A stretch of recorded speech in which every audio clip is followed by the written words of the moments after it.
In this video, we discuss some of the synopsis points regarding the chapter called trigonometry, first year chemistry topic. So, trigonometric functions. Trigonometric ratios are defined for acute angles as the ratio of the sides of right angle triangle.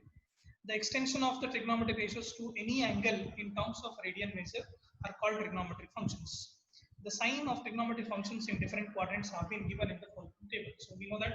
So all students take coffee that all are positive in the first quadrant, and sine is positive and its reciprocal cosecant is positive in the second quadrant. In third quadrant, tan and cot are positive, and in the fourth quadrant, cos and secant are positive. So sine is positive in two quadrants as well as cos is also positive in two quadrants, that is first and fourth quadrant. Tan is positive in first and third quadrant, cosec is positive in first two quadrants, secant is positive in first and fourth quadrant, and cot is positive also in first and third quadrant. Now, domain and ranges of trigonometric function. This is very useful to find the domain and range of different functions. So, first one is sine function. Its domain is always set of real numbers. Range is very small range, that is lies in between -1 to +1. Cosine range and domain will be set of real numbers, and range is same as the sine function. So, tangent is set of real numbers excluding the odd multiples of 90 degree, and range will be set of real numbers. It gives all the real values. And cot also same as set of real numbers as a domain excluding the multiples of pi. So that is what 1 pi, 0 pi, 2 pi and all. So range will be set of real numbers. And secant is also set of real numbers minus of excluding the odd multiples of 90 degree. So this is the domain for the secant ratio. And its range will be r minus of open interval -1 to +1, means whatever the values which give sine function that is in between -1 to +1, it will not give. So that's why it is excluded -1 to +1 open interval. So it may give -1 as well as +1, but it will not give which are lies in between -1 to +1. Cosec is also same. Domain will be set of real numbers excluding the multiples of pi. Again, range will be r minus of -1 to +1. So sine, cosine and tangent of some angles less than 90 degree. So these are also one of the very important angles which we need to remember to solve the examples. So sine 0 degree, we know that is 0. Sine 15 degree is √6 minus √2 divided by 4. Sine 18 degree will be equal to √5 minus 4 1 divided by 4. And sine 30 degree will be equal to half. Sine 36 degree will be equal to under root of 10 minus 2 5 divided by 4. And sine 45 degree will be equal to 1 by √2. Sine 60 degree is √3 by 2. And sine 90 degree will be equal to 1.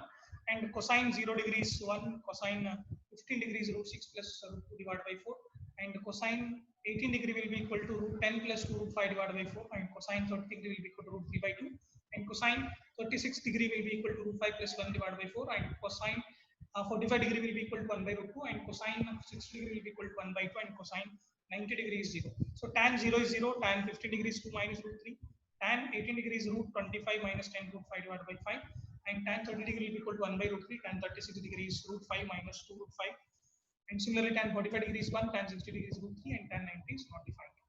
So similarly the reciprocal we can write.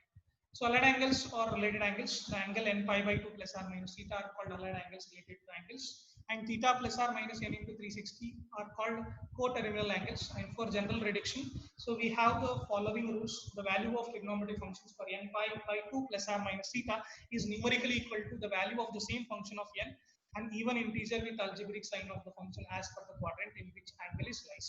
And corresponding co-function of theta if n is odd integer with algebraic sign of the function for the quadrant in which it lies.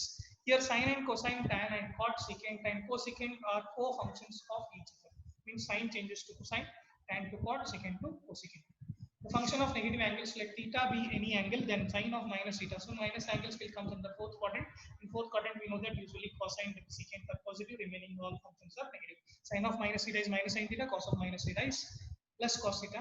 Tan of minus theta will be equal to minus tan theta, and cot of minus theta is equal to minus cot theta. Secant of minus theta equal to plus secant theta, and cosecant of minus theta will be equal to minus cosec theta.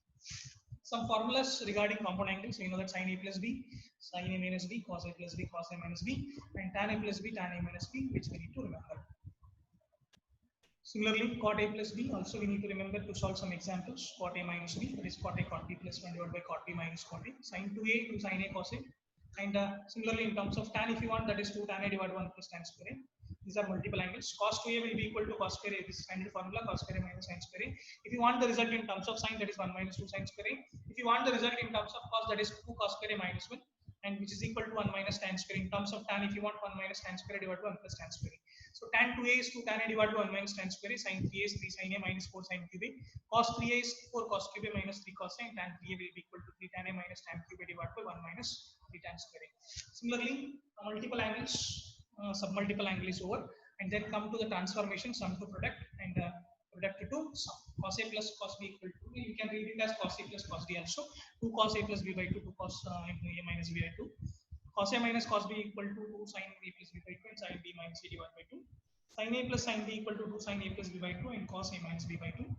And similarly, sin a minus sin b equal to 2 cos a plus b by 2 and sin a minus b by 2. 2 sin a cos b will be equal to sin a plus b plus sin a minus b. Similarly, 2 cos a cos sin b equal to sin a plus b minus sin a minus b. 2 cos a cos b equal to cos a plus b plus cos a minus b. And similarly, 2 sin a sin b equal to cos a minus b minus cos a plus b, or else we can call it as minus of cos a plus b minus cos a minus b also. Similarly, half angle sin a by 2 can be written as, if you have full angle, if you want to find its half angle, so we can find first cos ratio, any angle, any ratio if they have given. Sin a by 2 is always equal to plus or minus under root of 1 minus cos a divided by 2. Positive if a by 2 lies in the first or second quadrant, and minus if a by 2 lies in third or fourth quadrant. Similarly, cos a by 2 is plus or minus under root of 1 plus cos a divided by 2. Positive if it lies in first or fourth quadrant. Negative if a by 2 lies in second or third quadrant. Tan a by 2 plus or minus under root of 1 minus cos a divided by 1 plus cos a. Positive if a by 2 lies in first or third quadrant, and it is negative a by 2 lies in second or fourth quadrant. So general solution of trigonometric functions: if sin theta equal to sin alpha, then theta will be equal to n pi plus minus 1 raised to n alpha for all n belongs to z. If cos theta equal to cos alpha, then theta will be equal to 2n pi plus or minus alpha, where n belongs to the integers. Tan theta equal to tan alpha, then theta equal to n pi plus alpha. And to find the solution of an equation of the form a cos theta plus b sin theta equal to c, we put a equal to r cos alpha, b equal to r sin alpha, so that r square equal to a square plus b square. So tan alpha equal to b by a, thus we define a cos theta b sin theta equal to c, change it into the form r into cos theta cos alpha sin theta sin alpha equal to c. So where cos theta cos alpha plus sin theta sin alpha is nothing but cos theta minus alpha. So we can find cos theta minus alpha equal to c by r. This gives the solution of the given equation. So maximum value and minimum value of these functions will be equal to a cos theta plus b sin theta equal to under root of a square plus b square will be the maximum value, minus of under root of a square plus b square will be the minimum value. So these are the some of the very important synopsis points regarding the chapter called trigonometry.